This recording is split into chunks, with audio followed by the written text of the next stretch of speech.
Samsung XE500C13-K03US Chromebook 3. Review Deal Discount Unboxing Setup. The Samsung Chromebook 3 in its best version.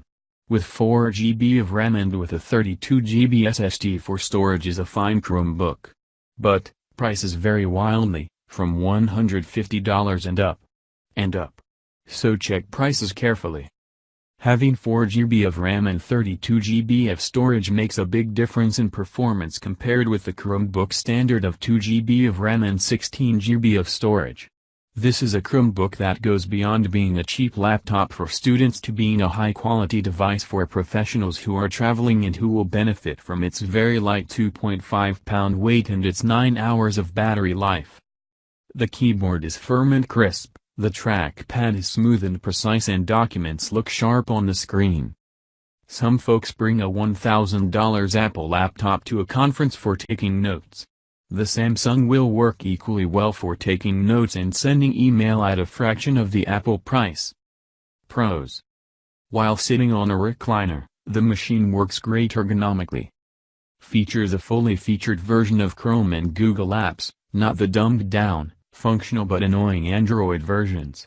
Chrome on the Chromebook fully mirrors Chrome on my two desktops. It has enough capacity to run Chrome and web apps without any major issues. A little slower than a desktop maybe, but not terribly so. Very lightweight. It is what it is. The keyboard is functional. It's a little smaller than I'd prefer, but that's an expected trade-off. Con. There is no option for a simplified wake-in password. You need to type in your real Google password anytime you to wake it up.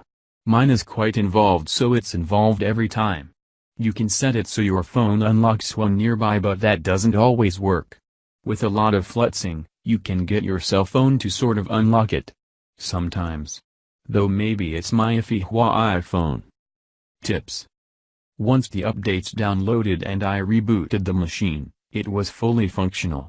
Stuff like Android Play Store and phone unlocking wouldn't work until I rebooted after the updates. Google how to use a Chrome mousepad. Knowing how and when to use 2 and 3 fingers really makes web browsing much easier. You can even right-click to pin tabs, Gmail, calendar, etc. you want to keep up permanently. Overall, this a great value for the money. I am extremely pleased. Easily the best of this sort of thing that I have ever owned. Update. I still love this machine.